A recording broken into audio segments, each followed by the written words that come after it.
गरम गरम मेथीचे पराठे तर थंडीमध्ये झालेच पाहिजेत. त्यासाठी मी इथे मेथीची एक पेंडी नीट करून घेतलेली आहे. नीट करताना मी त्याचे कोवळे जे देठ असतात ते पण घेतलेले आहेत, कारण जी देठामध्ये पौष्टिकता असते ती कशातच नसते. ते बारीक चिरून घ्यायची. आता ती बाउलमध्ये मी काढून घेणार आहे.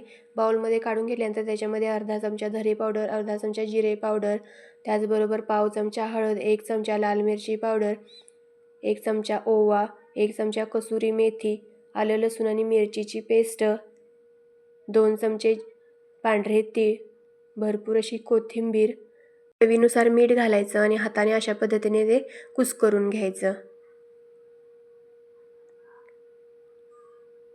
अशा पद्धतीने हाताने कुस्करून झाले की आपल्याला हे झाकून 10 ते 15 मिनटं तसंच ठेवायचं आहे. 10 ते 15 मिनटानंतर भाजी अशी थोडीशी मऊ होते. त्यानंतर आपल्याला त्याच्यामध्ये गव्हाचं पीठ घालायचं आहे. तर मी इथं 2.5 वाट्या गव्हाचं पीठ घातलेलं आहे. त्याचमध्ये आपल्याला अर्धी वाटी बेसन पीठ आणि अर्धी वाटी तांदळाचं पीठ घालायचं आहे. आता हे हाताने व्यवस्थित सगळे आधी मिक्स करून घ्यायचं. मिक्स केल्यानंतर थोडं थोडं पाणी घालून आपल्याला ह्याचा घट्टसर असा गोळा बनवून घ्यायचा आहे. जास्त पण पातळ बनवायचं नाही, घट्टसर आपल्याला असा गोळा बनवून घ्यायचा आहे. ज्याप्रमाणे आपण चपातीची कणिक मळतो त्याप्रमाणे आपल्याला हे मळून घ्यायचं आहे.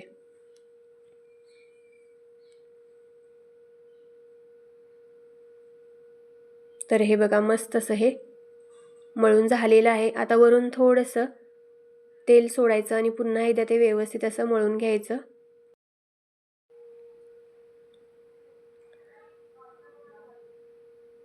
हे मळून झालं की आपल्याला 10 ते 15 मिनटं हे पीठ असं झाकून ठेवायचं आहे.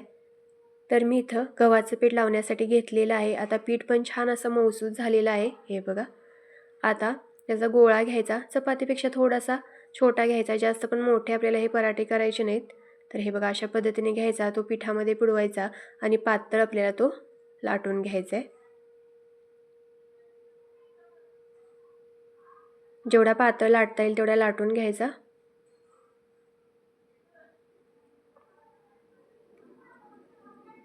हे बघा अशा पद्धतीने लाटून घेतलेला आहे. आता तवा कडकडीत गरम करायचा, नंतर त्याच्यावर तेल सोडायचं आणि हा जो मेथीचा पराठा आहे तो दोन्ही साईडने आपल्याला भाजून घ्यायचा आहे. वरून थोडंसं तेल लावायचं दोन्ही साईडनी आणि मस्त असा तो भाजून घ्यायचा. तर हे जे पराठे आहेत ते 8 ते 10 दिवस आरामात टिकतात. फक्त काय करायचं, हे थंड करायचे आणि मगच आपल्याला डब्यात भरून ठेवायचे आहेत.